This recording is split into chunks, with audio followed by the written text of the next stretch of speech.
Tax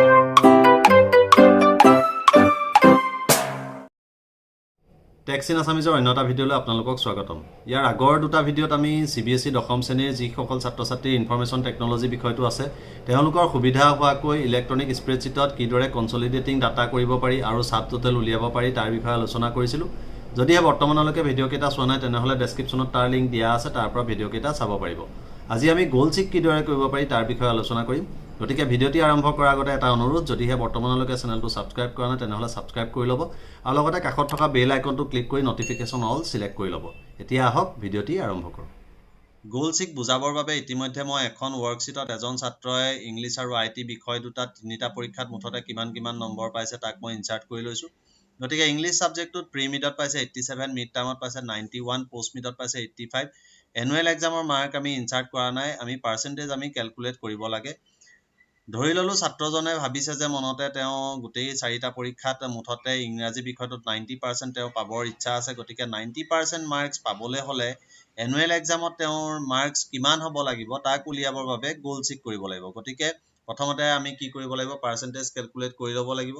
গতিকে পাৰ্চেণ্টেজটো আমি প্ৰথমতে কেলকুলেট কৰি লওঁ।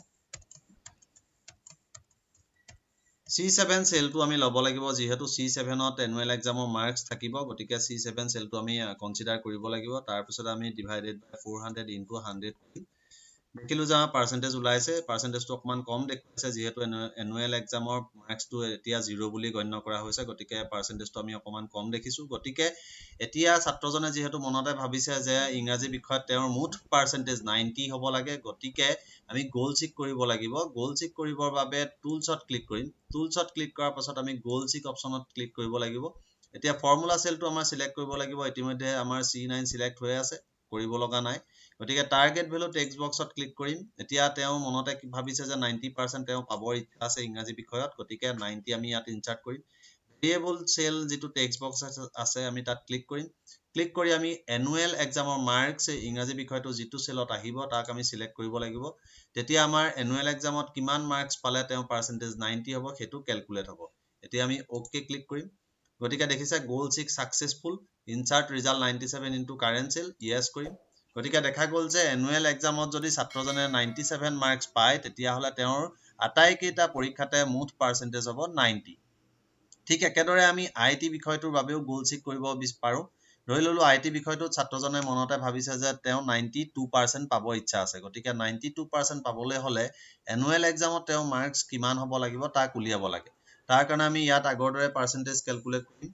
গতিকে D4 plus D5 plus D6 plus D7 divided by 400 into 100। গতিকে পাৰ্চেণ্টেজ কেলকুলেট হ'ব। মোৰ ইয়াত ভুল হৈ গৈছে।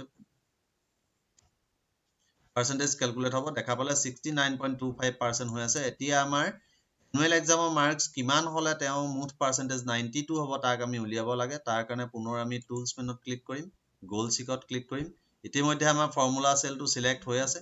টাৰ্গেট ভেলুটো আমি ইনচাৰ্ট কৰিম 92, ছাত্ৰজনৰ 92 পাবৰ ইচ্ছা আছে মুঠ পাৰ্চেণ্টেজ IT বিষয়টোত। ভেৰিয়েবল চেল আমি টেক্সট বক্সটো ক্লিক কৰাৰ পাছত আমি D7 চেলটো চিলেক্ট কৰিম, যিহেতু তাত এনুৱেল এক্সামৰ মাৰ্ক আহিব IT বিষয়টোৰ। গতিকে অ'কে ক্লিক কৰিম, য়েছ ক্লিক কৰিম। গতিকে দেখা পালে 91 যদি ছাত্ৰজনে এনুৱেল এক্সামত পায় IT বিষয়টোত তেওঁৰ মুঠ পাৰ্চেণ্টেজ হ'ব 92। গতিকে এইদৰে আমি গ'ল চিক কৰিব পাৰোঁ। যদিহে ভিডিঅ'টি চাই ভাল পালে নিশ্চয় লাইক কৰিব, কমেণ্ট কৰিব, লগতে চেনেলটো ছাবস্ক্ৰাইব কৰি ল'ব। ধন্যবাদ।